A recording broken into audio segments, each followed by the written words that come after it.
AIIMS Bhopal में घोटाले की सुगबुगाहट 285 रुपए का इंजेक्शन 2100 में खरीद रहा भोपाल एम्स भोपाल में दवाओं की खरीद के संबंध में घोटाले की सुगबुगाहट नजर आ रही है। बताया जा रहा है भोपाल एम्स अन्य एम्स संस्थानों के मुकाबले अधिक कीमत पर दवाइयां खरीद रहा है। कीमतों पर खरीद के आरोपों की जांच के लिए केंद्रीय स्वास्थ्य और परिवार कल्याण मंत्रालय की एक टीम ने भोपाल एम्स पहुंचकर पूछताछ की। टीम ने दवा खरीद से जुड़े दस्तावेजों की जांच की और AIIMS director doctor Ajay Singh सहित प्रबंधन के वरिष्ठ अधिकारियों से लगभग आधे दिन तक पूछताछ की और संपूर्ण प्रक्रिया की जानकारी ली। असल में इसकी शुरुआत का जिम्मा भोपाल सांसद आलोक शर्मा द्वारा उठाया गया। भोपाल सांसद एम्स के सदस्य भी हैं। इस नाते जब उनके संज्ञान में ये मामला आया तो उन्होंने स्टैंडिंग फाइनेंस कमेटी की बैठक में ये मुद्दा उठाया और इसकी जांच की मांग उठाई। भोपाल एम्स में जेमसिटाबिन नामक एक दवाई का इंजेक्शन 2100 रुपए प्रति नग की दर से खरीदा गया, जबकि यही इंजेक्शन छत्तीसगढ़ के रायपुर एम्स में यही इंजेक्शन 425 रुपए और दिल्ली एम्स में 285 रुपए प्रति नग में खरीदा था।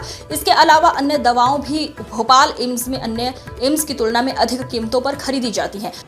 भोपाल सांसद आलोक शर्मा ने इस बात की शिकायत 15 मई को दिल्ली के निर्माण भवन में हुई स्टैंडिंग कमेटी की बैठक में केंद्रीय स्वास्थ्य सचिव पुण्य सलीला श्रीवास्तव की मौजूदगी में की थी। इसके बाद केंद्रीय कमेटी ने जांच का आश्वासन दिया था।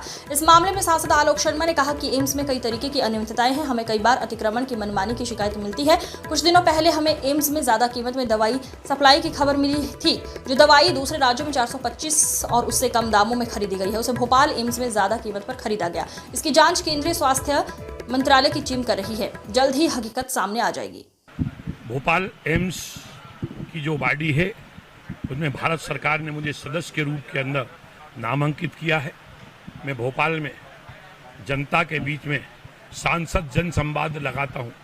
जनता आती है, अपनी सड़क, बिजली, पानी, स्ट्रीट लाइट, सीवेज की समस्या बताती है, ट्रैफिक की समस्या बताती है, अतिक्रमण की भी समस्या बताती है।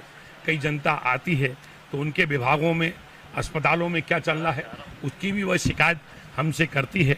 पिछले दिनों कुछ लोग आकर हमसे मिले थे और उन्होंने बताया था कि जो भोपाल का एम्स अस्पताल है उसमें जो दवाई सप्लाई हो रही है वो दवाइयों को लेकर जो दवाई कंपनी है और बीच के अंदर जो ठेकेदार हैं, जो सप्लायर हैं, इनके बीच में कुछ गठजोड़ हुआ है और वही दवाई को एक उत्तर प्रदेश कम रेट में लेता है और उसके अंदर हमारा उत्तराखंड अलग रेट में लेता है, छत्तीसगढ़ कम रेट में लेता है। तो हमारा भोपाल के एम्स ने उस दवाई को, जब सभी लोग 400 रुपये 500 रुपये में ले रहे हैं कैंसर की दवाई को, तो भोपाल एम्स अस्पताल ने 2100 रुपये में क्यों ली। पिछले दिनों दिल्ली के अंदर हमारी एम्स की फाइनेंशियल कमेटी की मीटिंग हुई थी। उस फाइनेंशियल कमेटी के का भी मैं मेंबर हूं।